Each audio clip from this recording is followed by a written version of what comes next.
It was a conversation my husband and I were having the other day. I was like, I wish I could tell old Jill, just invest in yourself, right? Because now we're having to go through and spend twice as much time redoing a system that we just didn't want to pay to have done right the first time.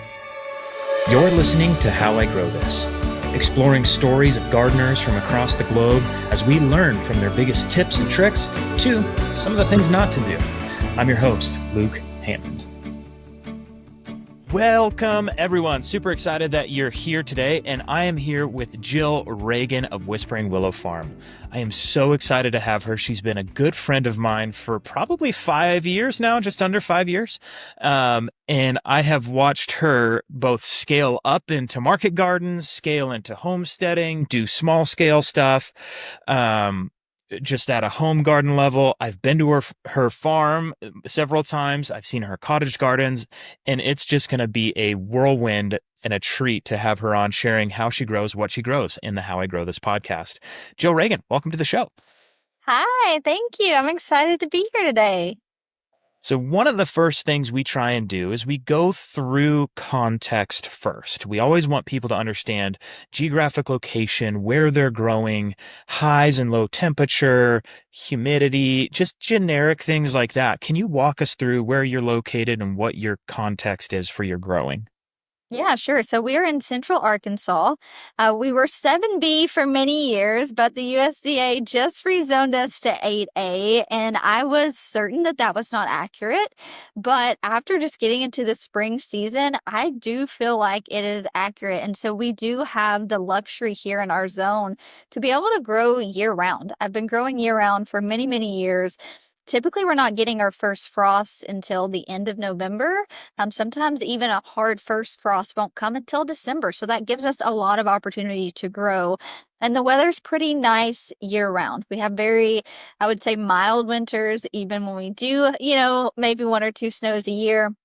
And so, yeah, we are just very, very fortunate in the zone that we live in to be able to implement year-round growing and just have kind of the optimal climate and even, optimal little microclimates within our own garden space to just be able to maximize what our family grows and consumes each year.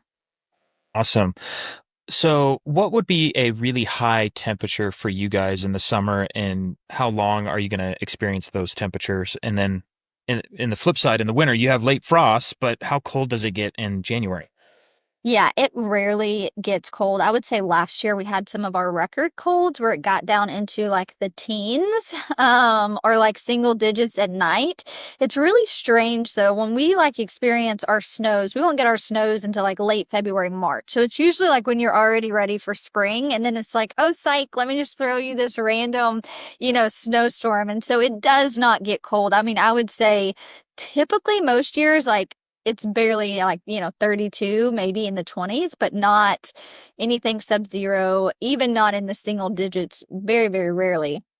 As far as hot, though, we're more prone to get heat than we are cold temperatures. And so it can definitely get, 110 in the summertime. We've seen that several times where we live, but definitely 100 plus is pretty standard throughout, I would say between 100 and 105 is pretty normal in those July and August months, for sure. So we're implementing things like shade cloth, and we're making sure our irrigation's going off for longer and more frequently if it needs to. So we're putting things in place to be able to really deal with the heat more so than the cold. Makes a lot of sense. Real quick, walk me through all the kinds of crops that you grow in your garden. We grow it all. Because we're growing year round, we really have the benefit of being able to grow a lot of those food producing crops. So right now we're kind of harvesting the last of our spring things. So we've got our turnips, our radish, our beets, our carrots. We've even got some of those brassicas, so like kohlrabi, we're still harvesting right now. All of your summer staples for the most part, tomatoes, cucumbers, peppers, beans. We've got some melons growing, some potatoes. The only exception, we do not grow any sort of summer squash on our farm. So you won't find that in our garden. And in the fall, we're doing our greens again, right? We've got our kales, we've got our salanova mixes. We'll do another round of our root veg, and then all the brassicas you can think of throughout the fall and the winter. So your cabbage, cauliflower, broccoli, Brussels sprouts, kohlrabi again. And we kind of just keep that cycle growing. We really nailed down what we can preserve and grow the most of in our zone. And whether we're storing that for, pulling from throughout the year, whether we plan on canning it, fermenting it, or whatever. So we don't grow a ton of crops as far as like lots of different varieties and things like that. We've just really honed in what we grow. And then we have a cottage garden where we've got all of our culinary and medicinal herbs. And then we've got blackberries. We will be establishing some strawberries and some blueberries later this fall as well. So really trying to ramp up our berry bushes and fruit that we're growing, because we've really got the food kind of locked in for our family, but we're realizing there's a few gaps here that we could probably fill in. And really just want to explore that. So you said you don't grow any squash. Is that because you don't eat squash as a family and you don't like it? No, we love squash. Then why don't um, you grow it? yeah, I refuse to grow something that is going to make my labor too intense, right? And so the squash vine borers are inevitable here. And not only do they affect the squash plants, they then migrate to my other plants that otherwise would not have that pest issue. And so it's one of those things, it's like if my labor is going to be super intensive on that specific crop, I'm going to go support another farmer that wants to have those inputs because I don't. And so I used to grow it, and we'd always get squash vine borers. We'd always have to tear out the crops, and then they would always spread to other crops that never dealt with that issue before, just because they were so abundant. And so we've really just learned like some things is just not worth growing. The truth is, organic squash and zucchini isn't that expensive from the farmer's market. And so it's one of those crops that we know we're just going to source out and buy in the spring and summertime. And that's typically what we do. I really love that kind of mentality of, hey, I'm going to make this really as simple for myself as possible. And I'm already going to be buying some outside inputs from the farm anyway. Why am I doing this? Why am I going through this heartache? Because it's become such a heartache for me. I really love that. I think at certain points in my farming and growing journey, I was like, I'm so done with green beans. I'm I'm not picking any more green beans. Like this is not cool. Um, why do I do this to myself? And, we batch it out. I think every other year we do big batches of okra and we're like, yes, okra. And then we eat so much okra. We're like, no, not next year, zero. And so we go from like tons and like freezing it to none. So anyway. We do that as well with like our paste tomatoes. We grow every Hmm. 2 years, and we'll grow a bunch and we'll stock up and we'll can for 2 years. Then we don't grow paste tomatoes again. Same with the okra. We grow okra about every second year. Same thing is I hate harvesting okra. They grow like massive trees here. If you're not in that right harvest window, then it just becomes pig food. And I've got other things that we give our pigs, and so I'm just really mindful of that, of like, is it really worth growing, and how much would it cost just to source this out for someone who is growing it at scale and has abundance? And so we try to think of the garden like that too. Like, how do we automate as many things to where we can actually enjoy it?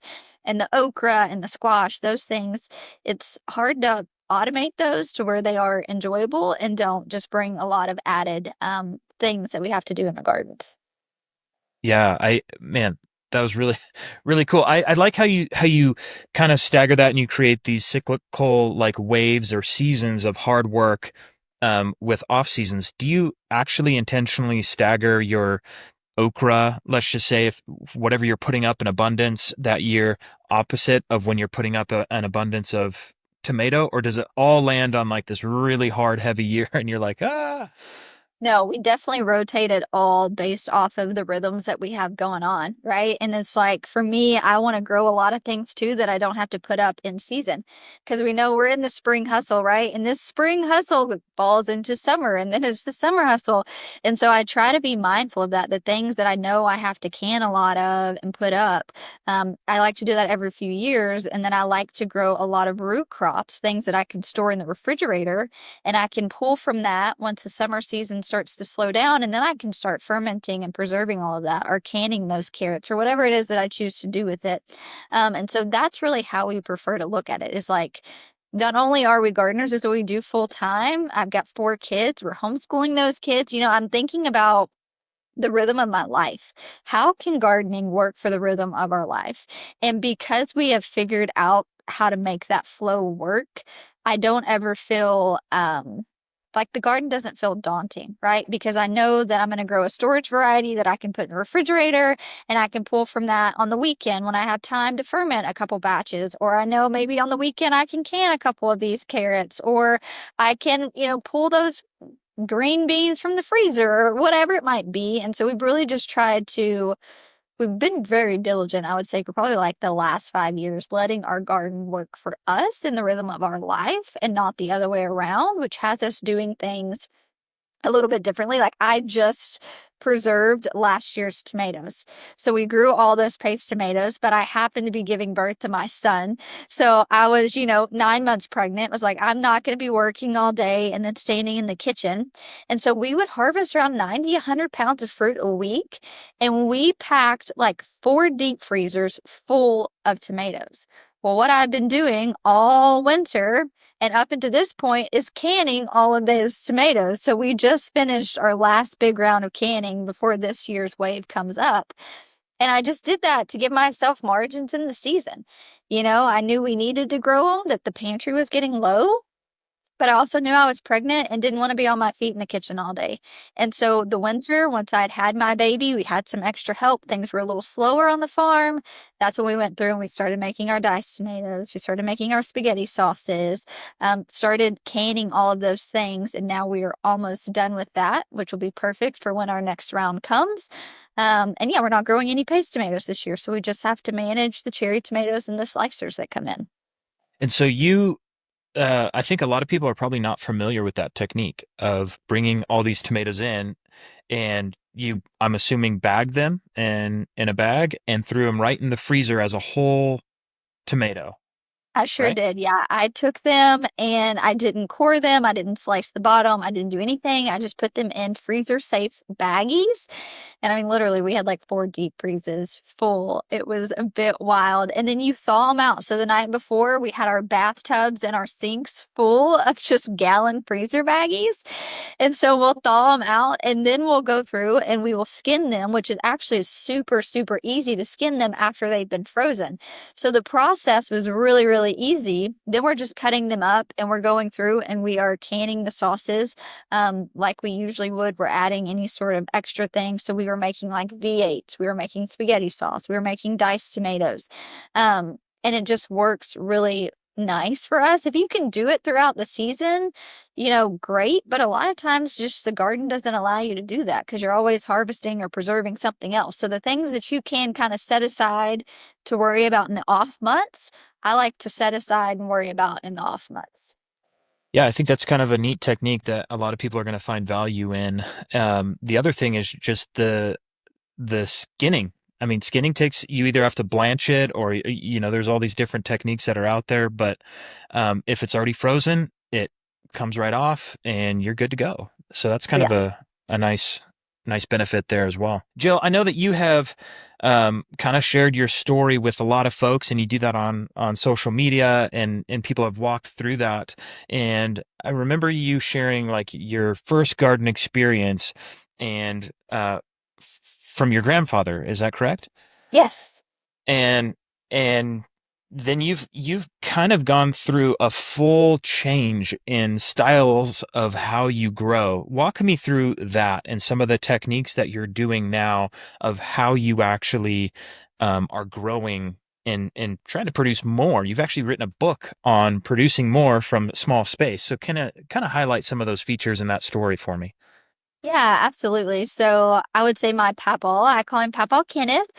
He was a massive influential part of my life. And like any young kid, I didn't realize that. I just remember that summer times, we would go to my mom and papa's house and we loved being there. But part of that, papa would make you work in the garden. And he was very specific about his crops and his way of doing things. So we never got the fun jobs. Like we never got to harvest the grapes or the blueberries or the green beans or anything because he was very specific on how he wanted those things done. But instead, my brother and I got to weed the garden. And so I remember having a hate relationship with the garden like my entire upbringing because I would only have to work the garden. I never understood the joy that came from like harvesting the tomato or harvesting, the berries or anything like that. And so growing up, I hated the garden. But then as an adult, this full circle moment when I decided I wanted to grow my own garden, I realized that whole process of the joy of planting the seed and harvesting it and then doing something with it. And it brought me back to those memories that even though as a kid I didn't like it, my papa instilled a lot in me that you did grow your own food, that you did, put in hard work and you yield abundance. And every year he'd bring us this massive case of jelly that he made from grapes he grew. And we got to really enjoy the harvest of it in that way. And so when I decided to grow my first garden ever as an adult, I was not living the life I live now at all. I was a college student. I was went to school for ag business, and I was in a plant science class. And I had to draw the hat, a presentation, and I had to draw the hat on coffee farmers. And one of my friends drew the hat, and they chose vegetable farmers. And I was so disconnected from that time in childhood to where I was now as a young adult that I didn't realize farmers grew food. That was just, I was so disconnected from that reality. And once I became aware, it was almost this immediate responsibility of like, wow, okay, now I have to do something about this. Like, I want to grow my own food. It brought me back to that memory in my papa's garden. Like, okay, well, papa did this. Like, maybe this makes sense. And I worked for a cattle farm at the time throughout college, and I went and borrowed a David Brown tractor. I drove it back to my suburban backyard, and I tilled my first plot of land and grew my first garden ever. Everything rotted. I didn't eat anything from that garden, but I grew it, and it really sparked a joy for me. And so it was many years later when I met my husband now that we actually started gardening and growing food, and it's evolved, right? At first, I started as a backyard gardener, really not having a clue what I was doing. And then several years into it, I mentored under an organic farmer. And so I had the privilege of having a lot of great mentors in my life teach me professional growing techniques, even as a backyard gardener. And so at that time, I was probably growing more like a hobbyist, right? I remember when I started interning and being mentored by this professional grower, I was growing like 70 different heirloom tomatoes. And they were like, what are you doing with these? I'm like, I don't know, but like the seed catalog, it looks so pretty. And I got like a real dose of reality of like, okay, you're growing like a hobbyist and this is never going to provide your family food.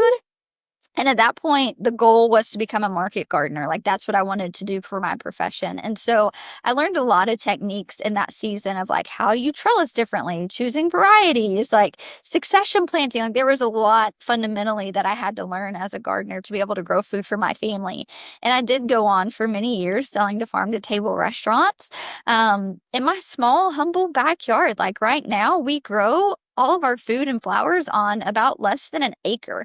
Um, and so for many years, I grew for farm to table restaurants. This will be the first year that we're not growing. We're just growing for our family, which is exciting because we're still able to implement all of those market gardening, professional growing techniques for a backyard gardener, for homesteaders to yield more. And I still hold true to that. If you can do it in a better way, if you can trellis better, if you can prune more effectively, if you can succession plant, if you can intercrop, if you can do all these things that are kind of foreign to a backyard gardener, and you can adopt those professional growing techniques for your backyard garden, it's going to be more productive. It's going to be more abundant. Why would you not want to do that? And so I've kind of set myself out on this mission to teach backyard gardeners to grow using professional gardening techniques to maximize the yields for their families. Man, I love that. I think that's so vital and so important. Um, and so you're growing on less than an acre.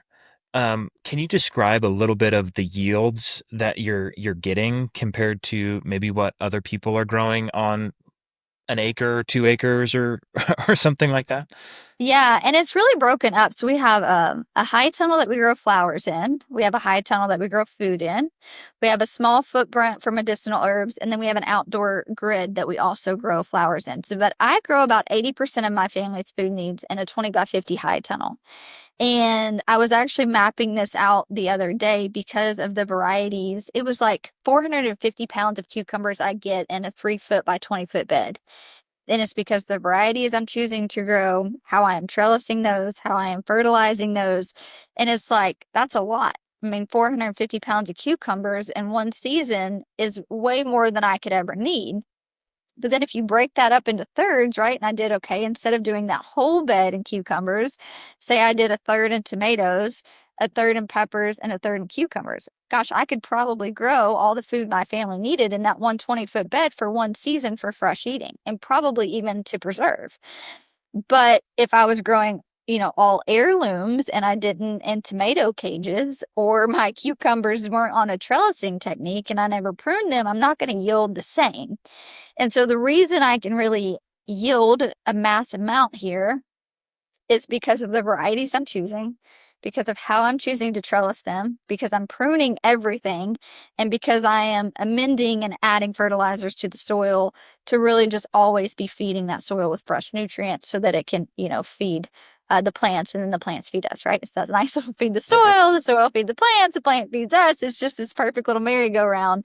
And so we grow a lot. I mean, hundreds and hundreds of pounds of food. I mean, with tomatoes, last year I was harvesting between 80 and 100 pounds of tomatoes each week.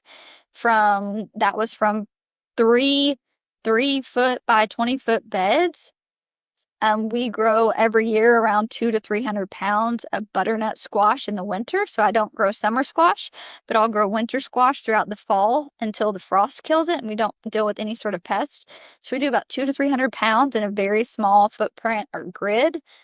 Um, with our peppers, I mean, yeah, the amount of food that we're harvesting is wild, but it's because we're really growing food year round and we're choosing those right varieties, in my opinion. Because it's just that 20-foot by 50-foot footprint that we're growing food in. Every other space is either a medicinal space or it's for flowers. Very cool. I want to double click in and zoom in on the timing specifically for your butternut squash. So again, reminder of the context, your last frost is probably going to be late November, right around Thanksgiving, or maybe even a little bit into December. When are you sowing and trying to get a good stand of that butternut squash? And by where are you, at what time are you trying to get that to winter kill for that butternut? Yeah, so there's not a whole lot of strategy behind that, to be honest. But I would say I probably get mine out late July, August. We have them in a grid outside. I throw an overhead sprinkler on them, and I honestly don't do anything. But I have found that they will produce a ton, and usually by that first December hard frost, it's killed off all the foliage. And then I just go in and I harvest all the fruit that's left. Okay. And that's just worked really well for me. Typically, I'm trying to get July is when I'm starting my things for like the fall and the winter, and when I'm thinking through that and trying to get it out and get it established before the temperatures start to drop. So you're not actually harvesting any of that butternut until it winter kills. Correct. And um, have you found the days to maturity on the butternut varieties to be fairly accurate? Or are you kind of just going a little bit earlier, letting it produce as much as you can, letting them field cure through the heat and through the summer, and then harvesting them off the vine after it's completely dead off? That's what I'm doing. If I wanted to harvest them, I could. They definitely have produced before then. I will say though, there was none that were like way too big or too, like they were all kind of perfect doing that method. But I do like to let them cure out in the field. And then when I bring them in, I can just immediately store them and how I want to store them for long term. So we've just got wire shelves in our basement, and I'll just put like brown sacks on top of the wires, lay them on there, or I've even done like milk crates and kind of layered some in there. Again, I want it as easy on me as possible. And so if I can let all that curing take place outside, and then I just have to harvest and bring it in and put it where it's going long term, I like to do that method. Wonderful. Yeah, wonderful. Great. Let's do that. Yeah, let's do more of that. So, Yeah, I love it. And so the other thing to consider in this is you're going to have a good life cycle planting that late, and you haven't done any other squash, so none of your squash bugs or cucumber beetle or anything else that's aggressive on the cucurbit family is going to go to those those crops, right? So you're relatively pest free on those so far Yeah. with Had that no technique. pests. And typically, because we're growing such a larger amount, I'll rotate the years I grow that too. So this is the year I didn't grow it last year. So I gave that soil a rest. Just had a silage tarp on it. We are growing some potatoes and a portion of that now. Those will be well harvested. And then, yeah, so this will be the year that I plant it. But I've dealt with zero squash bugs, vine borers, anything like that. And I think because I'm not putting the same crop in there year after year, right? I really like to prioritize crop rotation just so that I've got fertility in the soil. So we'll cover crop it or we'll put silage tarp on it. And then it really like the soil doesn't become a host for those. I think if I grew that there year after year after year, I'd probably Right. have some issues. But because I take a year off and I'm just nurturing that soil, amending that soil, feeding that soil when I plant it again, I'm usually just good to go. And I've grown enough to be able to give me a year off, us work through all of that backstock. We actually just ate the last bit of ours. So it's like, okay, yeah, we really got to prioritize squash this year because we just ran out of what we've done from 2 years ago. Gotcha. Okay, I want to double click in on what you said about cucumbers. You said you're trellising cucumbers up and you're pruning them aggressively. What does that look like, and where are you pruning it? I know if you can kind of visually describe with your words Yeah. this kind of technique, that would be great. Yeah, so I grow them up a string leader. I call it the umbrella trellising technique. So I have essentially conduit pipe at the top of my high tunnel. Now you can grow this outside as well. What you would do is you would have tall T-posts on either side of your bed. You would put PVC T's on top of that T-post and run thick conduit. And then I put a string around that to each plant. I'll bunny ear the string, landscape staple it to the root of the plant. And then what happens is as the cucumber grows, I'm taking tomato clips and I'm attaching the string to the plant. And it'll grow up to the top of that conduit, umbrella over, and grow directly back down. Very, very successful method for me. And so I do this with all of my cucumbers and then I prune them on a weekly basis. So on your main stem of your cucumber, and if you don't know what the main stem is, start at the root and follow it up. Start at the stem that's coming out of the soil and follow it all the way up. And then you'll see a few things happening. Off of that main stem, you'll have the dominant leaf, which you'll know because it'll be the biggest leaf that comes off. You will have a tendril, which is usually going to try to attach to a string or something. You will have a fruit, which you will see that the blossom has produced the fruit, or it'll be a blossom. And then something else will usually take place. A sucker, just like on a tomato plant. So in between that, in between the dominant leaf, the tendril, and then the blossom that's produced a fruit, you will see another plant trying to grow. Ideally, if you're doing this on a weekly basis, they're relatively small and you will go through with your fingers and just pinch that out. Now, sometimes they get a little bit bigger and you'll need pruners to keep it clean. But if you do not prune that off, then it tries to become a main dominant part of that plant, which one is going to be wild because you're not going to be able to trellis both of those, so like clip both of those to the trellis. But then also, too, my plant now goes, oh man, I've got this whole other plant trying to grow. I should probably put as much energy into producing that into something. So when I prune that off, it goes, oh, okay, actually, I've already got a fruit setting. I should probably put all my energy into making that become, bigger. And so I find that I am telling my plant where to redirect its energy, which is always going to be into fruit production over foliage production all day long. So as much as you can prune off, redirect the energy of your plant, you're going to have more abundant cucumbers and then you're a cleaner plant.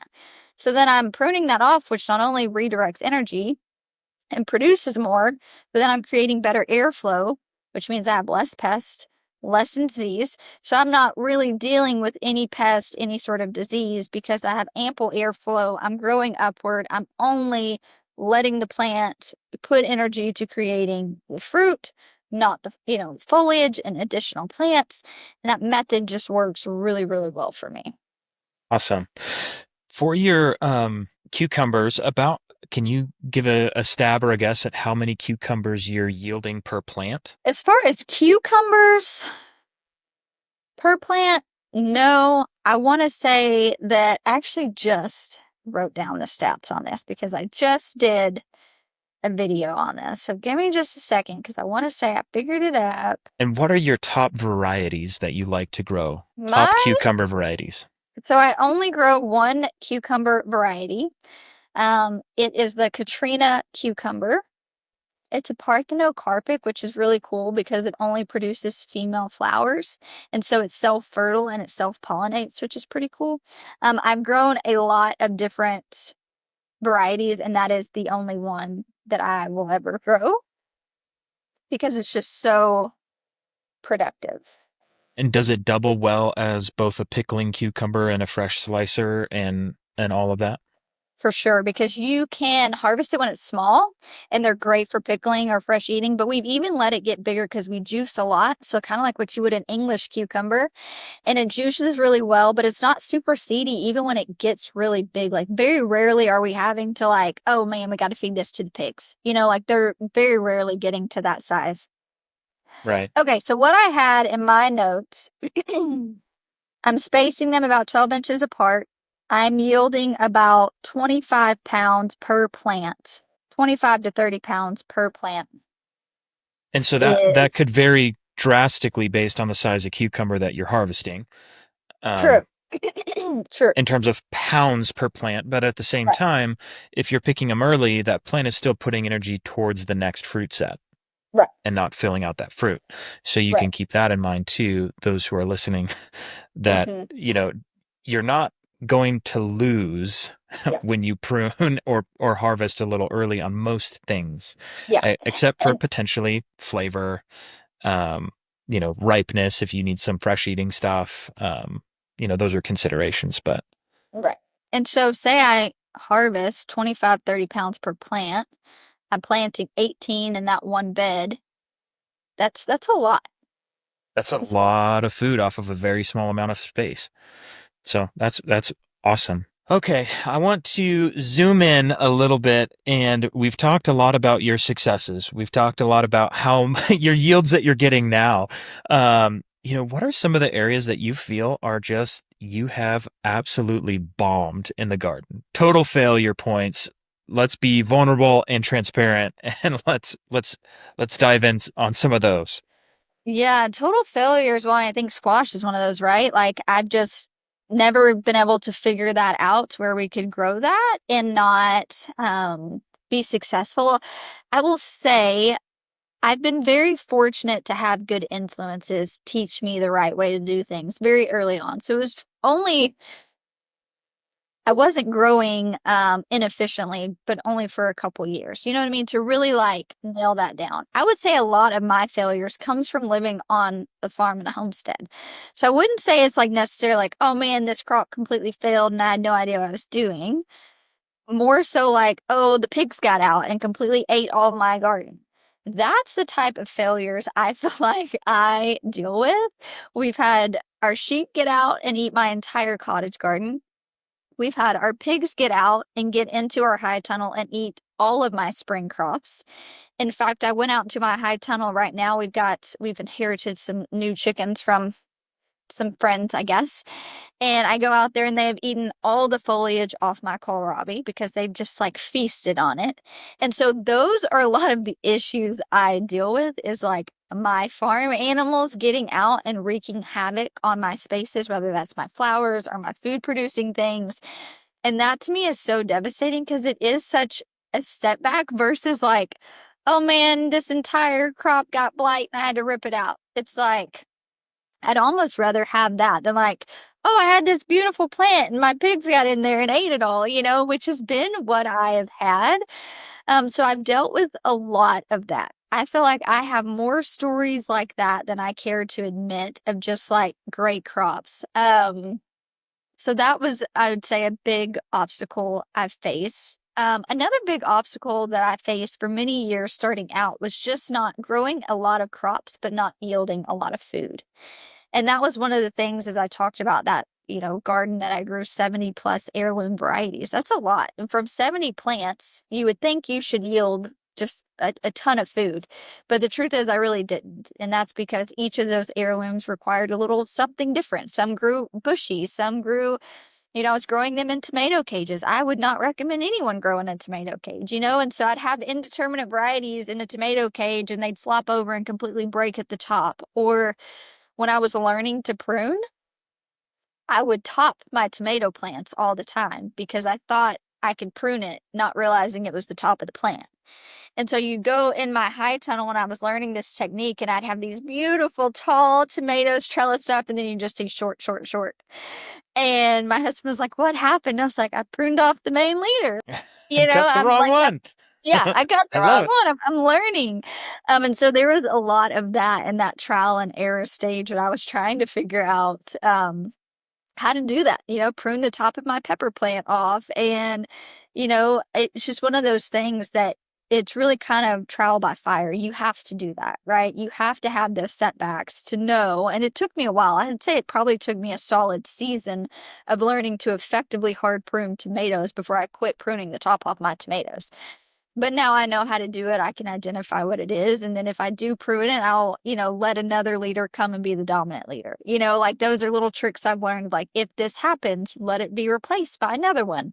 And so that was a lot of what I dealt with is just not knowing. And so much I'm just self-taught. And I'm reading books. I'm leaning into mentors. I'm following people that, like Elliot Coleman was such a huge inspiration for me. So I'm like reading all of his books and I'm trying to figure out his techniques. And a lot of that is you just have to do it over time and not be afraid of failure. And that was one of the things I've always kind of embraced. I've never been fearful to fail at something. Like I, in fact, welcome that because I know if I can fail at it, I can learn and then maybe I won't do that ever again.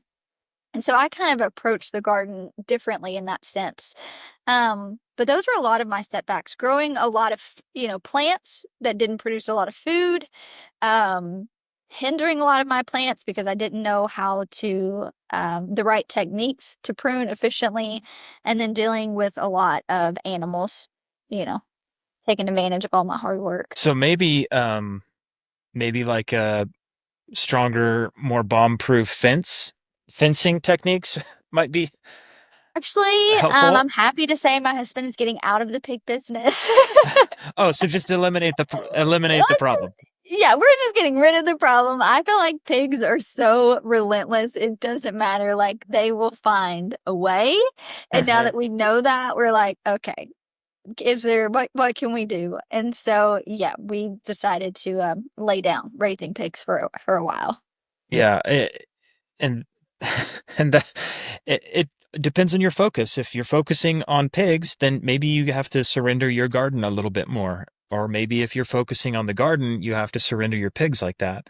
I know for me on one of the farms, goats got out and stripped the cambium off of probably half of my orchard. That was like a 3 to 4 year old orchard. And, we lost, I don't know how many trees in 30 minutes lapsed of these goats getting out, right?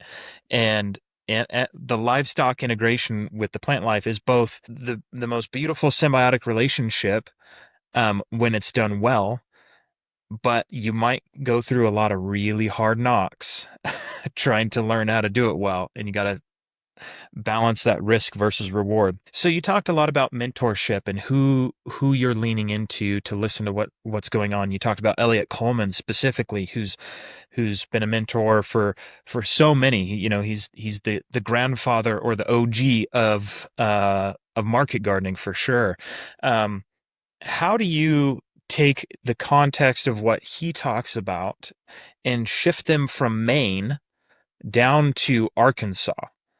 How do you just mentally make all those connections and don't just completely follow one philosophy mentality? And how do you take the truths that are kind of multiple zone transcendent truths and blend them together? Yeah, no, that's really good. And same with like JM, he was a huge one. He's growing in Quebec, right? So it's like we're complete opposite. But I lived by his book, the market gardening book. And one of the things it taught me is I don't so much like live by it of like, okay, I'm planting this at this time and this time and this time. I use those books to set my systems. and I learned what a walkway should be. I learned what a standard market garden bed should be, right? So like if you're doing a 36-inch bed, you should have 3-foot walkways or, whatever it is. I learned more so the systems of each bed should be the same size, because if you're pulling insect netting or row cutting or row covers, you don't want to have to cut those at different lengths. Like I more so learned the systems from them that you could implement no matter where you live, not so much the grow this at this time on this succession. In fact, I bought a crop planning book that JM recommended, but it was written by Canadian growers. And so the crop planning, I dove into this book and I was like, none of this is relevant. Like that's going to be something you're going to have to figure out. But if you're wanting to figure out the systems, the trellising techniques, the tools and equipment you're going to need to really set yourself up for success, right? Just like seeders. It's like if you are, I just recently, I don't know why I bought a Jang seeder because I was transplanting. I was starting from seed and transplanting 288 sunflowers every single week. That is a lot of back labor on your hands and knees doing this. And I'm like, why? When I could just direct seed this with a Jang seeder at the right spacing and just walk and push it. Like, you know what I mean?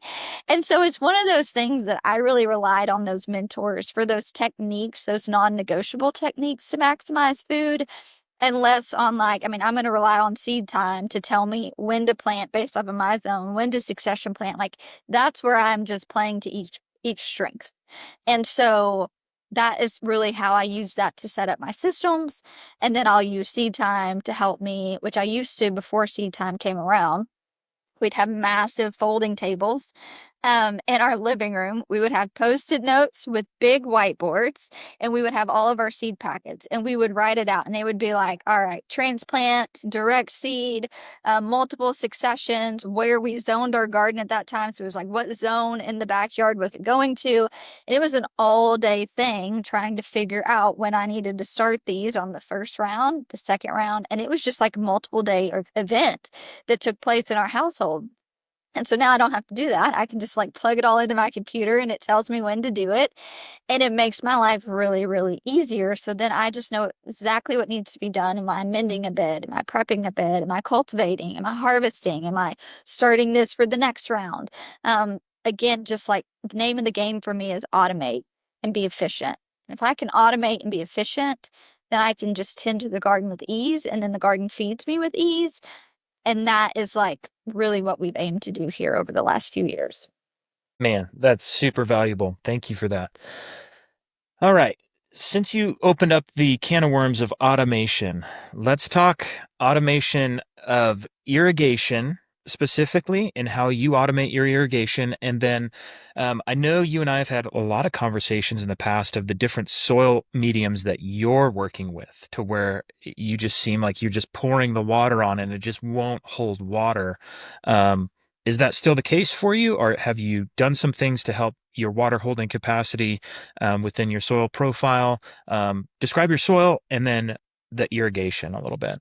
Yeah, when we were dealing with our food producing beds, the water was horrible. I mean, it was just sand, is really what it is. And in fact, the soil that was put in those beds, you can't even like the extension office won't even run a soil test for you if you have that sand, just because it's so harsh on like their machines and everything like that. So I was dealing with really, really sandy soil, and you could water with your drip for 2 hours and it wouldn't even do, penetrate a half an inch of soil. I mean, it was just horrible. And so I don't love peat, but what we had to do was really be diligent for like a couple years of each season, bringing in massive bags of peat and cocoa coir and just broad forking it in and trying to add something that would just retain the moisture in those beds. And I would say now it holds moisture a lot better, but I think a permanent solution would be break down the beds and rebuild them the right way with the right soil, where you're kind of doing that lasagna method, right? You've got your cardboard, you've got your, dead logs, your sticks, your branches, your leaves, your wood chips, then going in with your compost. I think that would be the best. We've been so diligent to it, but I feel like because our beds are so deep, it just takes a while to do that. And so we do probably have to water way more frequently than I would like. We're on a well, and because we do have drip irrigation, we're able to do that. But be mindful. Be mindful that your soil is holding moisture. And then one of the things we could do too is just mulch around the base to where it does, kind of lock in that moisture um, a lot better. That would be another option. But we do have drip irrigation in all of our beds. We have a frost-free hydrant anywhere we have a garden, which makes life a lot easier. It's definitely worth it so that you're not lugging water to and from or water hoses or anything like that. We have a timer on our drip irrigation. Right now, it's going off twice a day for 40 minutes. We will dial that back substantially in the winter. And yeah, it automatically goes off at 7 a.m. and 7 p.m. It works great for us. And then we have an injector that we can hook up to that as well. And we can put our fertilizers, our prebiotics in it, and it will tie in with the drip irrigation. And as it's watering, it will feed the soil as well. So again, it's like sometimes I'm foliage feeding, which I do a lot with like a backpack sprayer. But then sometimes I'll just, if we've got the injector and it's already set up, it will like automatically dilute it and feed into it. And it just, again, makes it a lot easier. We do live on a well, and an issue we have a lot is our well was built on clay. So I guess typically with a well, you'd have some sort of like concrete barrier maybe, and ours is just directly in. So we deal with a lot of like iron and copper in our water. And so we're always having to put new screeners on our irrigation, and it's always clogging. So typically irrigation will last you a couple seasons. We're having to replace our irrigation every single year because of the blockage because of our well. And we've had several people come out and their solution is redrill a well, which is a multiple $1,000 expense that we're like, not quite ready for. So the reason we would do the backpack sprayer instead of the injector is a lot of times it gets clogged. And so then there's that whole process of having to like clean it out to where it actually will feed through with the water. And so those are some of those obstacles too. I didn't even mention that we deal with some of those obstacles that are quite costly Mhm. to fix those things. Have you ever had success or tried playing with flushing flushing the lines and maybe running like a light acid through it, like apple cider vinegar or something to help break up the mineralization in those? Yeah, Nathan, I don't think has ever done that before. That's a good idea. So you could consider that as an attempt. I know there's some people who have some techniques on that. Um, so that's very cool. All right, where do you see yourself in the future, and what's it like trying to garden at this scale, run a social media company, travel and go to all these events while having four kids and still maintaining any level of quality of life? What's that like? Think because I've built a life that I love, it doesn't seem near as chaotic as to when people like you just gave that little spiel and it's like, oh my gosh, bless her heart. But I guess I don't feel that way because I love it. You know what I mean? And I think that that's the goal is that we've built a life that we love and it doesn't look like a 9 to 5. Like I'm not leaving work or I'm not leaving the house, going to work, and then come home and like, okay, now my mom hat's on and I'm going to clean and I'm going to cook. It's just like, it's all integrated together. Like Yeah, it I doesn't look like a homeschool nine my, to five. It looks like a 5 to 9. it does. That is true. I've never worked so hard in my life.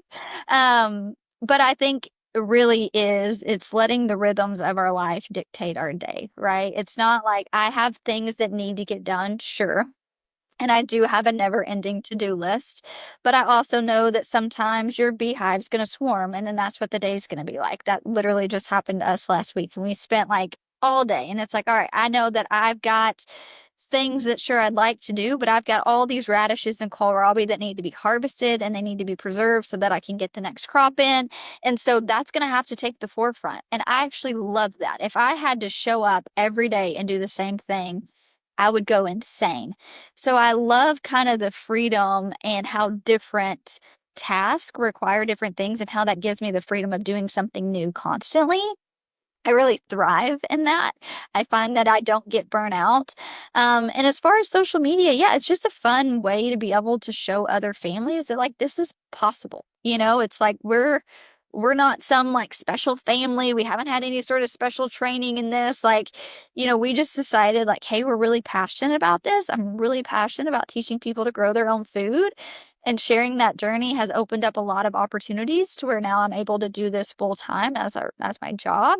But I love just encouraging people. And at any point you see me disappear from social media, it's because it's not fun for me. And if it's not fun, I'm not going to show up. Like I've always viewed it that way. I'm not going to show up just because it pays me. I'm either going to be ridiculously authentic and share that. And if at every point I'm not feeling joy in it and I don't feel like I could show up authentically, I'm just not. And I think that that has worked well for me. And I'll have those moments where, like I told my husband, like, I'm going to have to step back because I'm not operating out of a place of joy and it's not authentic. And this isn't what I agreed to. So, how do we get back to where I'm enjoying this and I'm showing up in a place of like authenticity and being genuine and being joyful about it? And that means, yeah, we've had to bring on some people to help with some things. We've had to reevaluate his workload.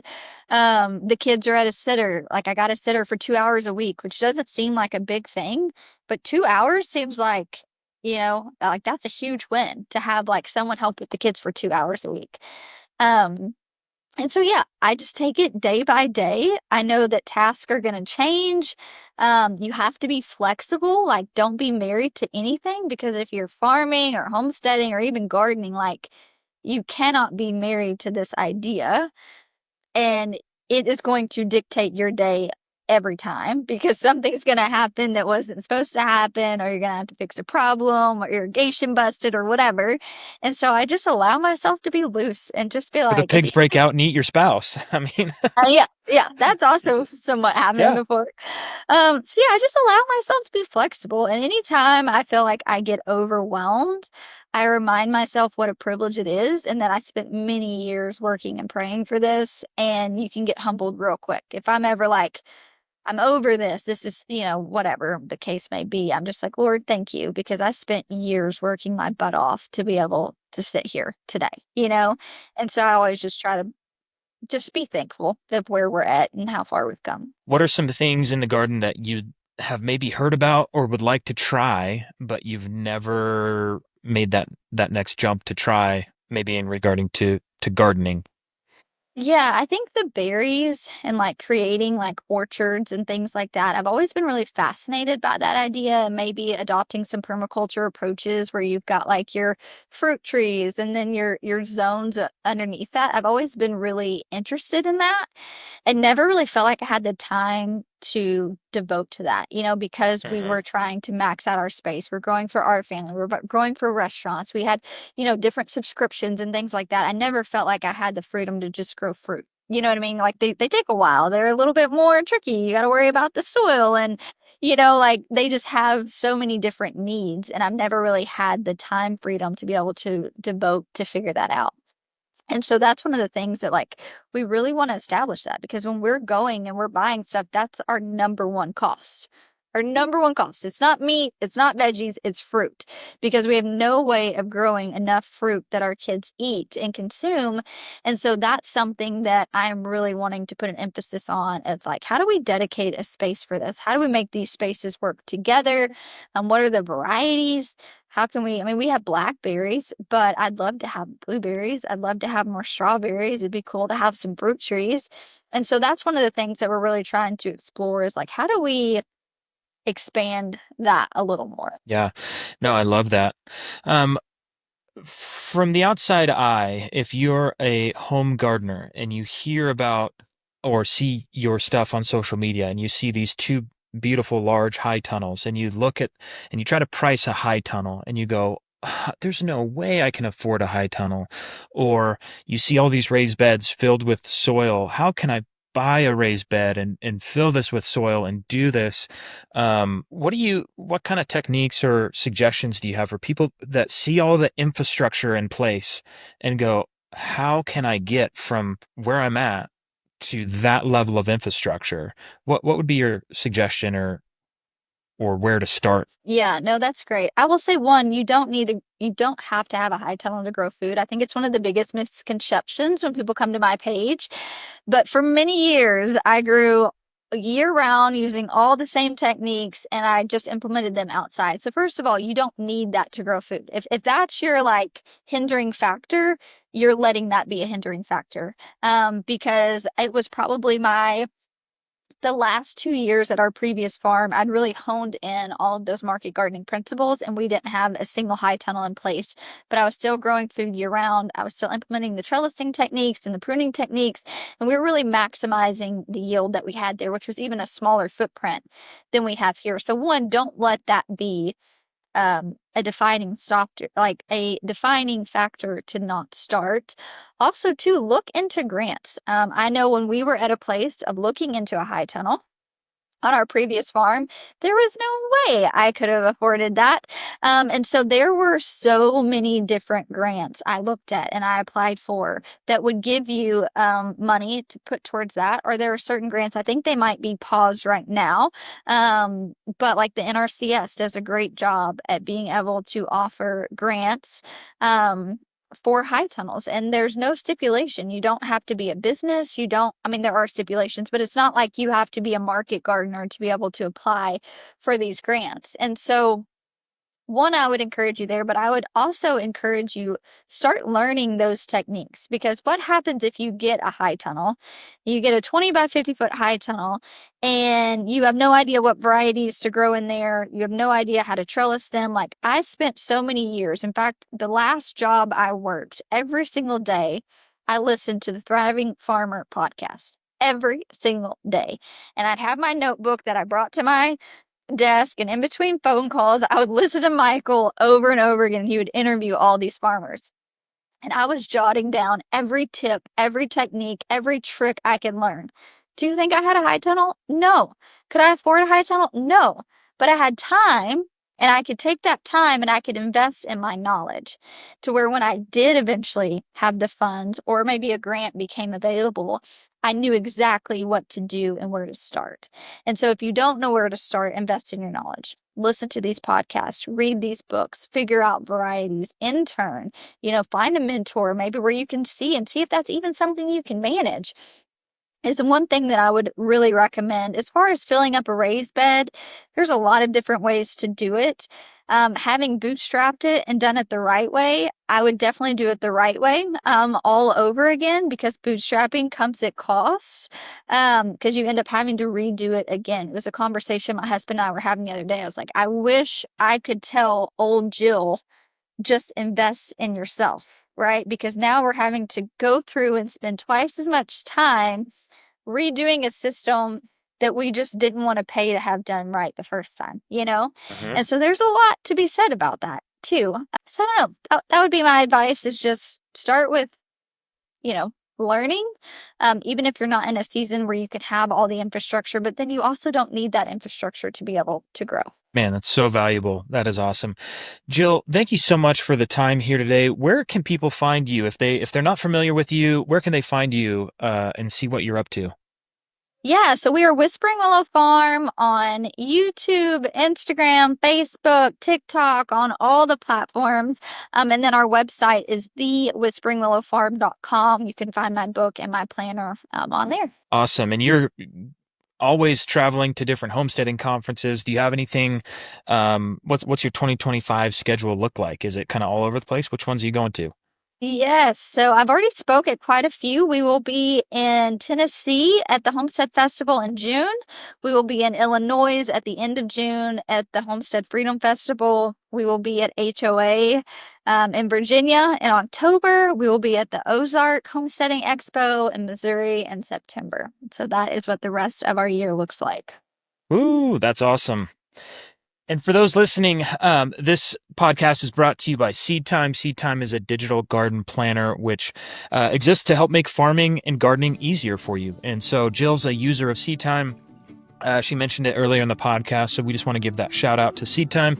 If you're not familiar with Seed Time, make sure you go and grab your free account today. It's going to make all the difference in your gardening world and ease and organization as we aspire to increase our growing. Thank you guys so much for joining us and sticking all the way to the end. Make sure to like and subscribe the podcast, the How I Grow This podcast, and share it with a friend if you find that somebody or you think of somebody where there's a lot of value for them in this conversation.